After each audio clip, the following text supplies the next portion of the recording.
Authorities in Vietnam and China are on alert as they wait for Typhoon Haiyan to make landfall. The super typhoon swept over the Philippines yesterday, and aid agencies say more than 1,000 people may have been killed.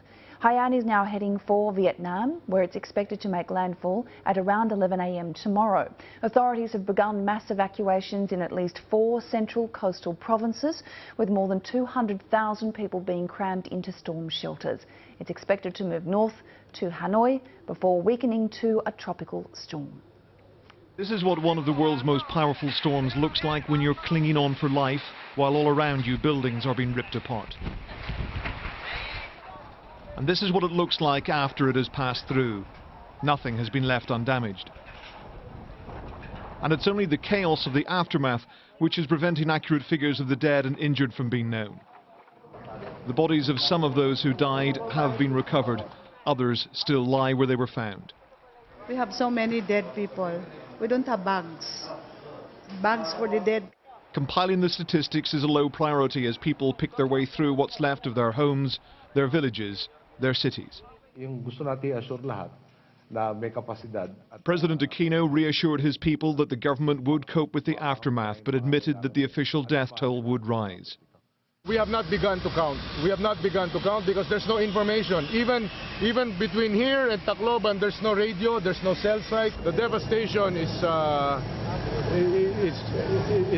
I don't have the words for it. It's really horrific.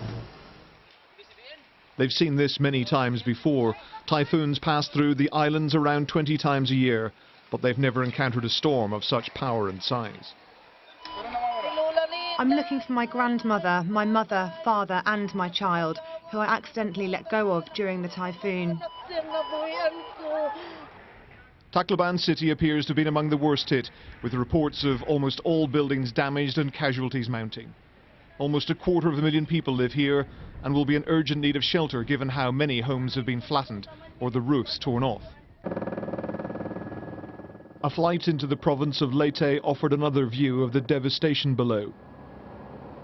Lives were saved because warnings about the magnitude of the incoming storm had prompted a mass evacuation. Almost 1 million people had gone to shelters, but they're now returning to barely recognizable scenes.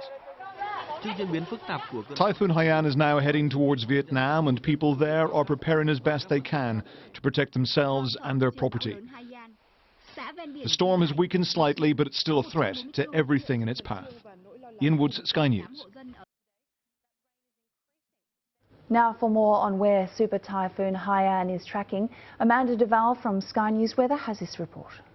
Good morning, Suzanne. Typhoon Haiyan is located east of Da Nang, which is about 500 kilometres east. In fact, it's still moving in a northwesterly direction. It's been moving at about 20 kilometres per hour. Now, typhoons virtually have a mind of their own, but at this stage, the forecast track is headed actually to make landfall south of Hanoi in Vietnam. At this rate, we could be seeing that making landfall local time anywhere from a few hours before dawn up until lunchtime, depending on whether or not this system speeds up. The good news is the system has weakened. It is now the equivalent to a Category 2 tropical cyclone by Australian standards. We've got sustained winds of 120 kilometres per hour, wind gusts to 175 kilometres per hour, and a pressure of 975.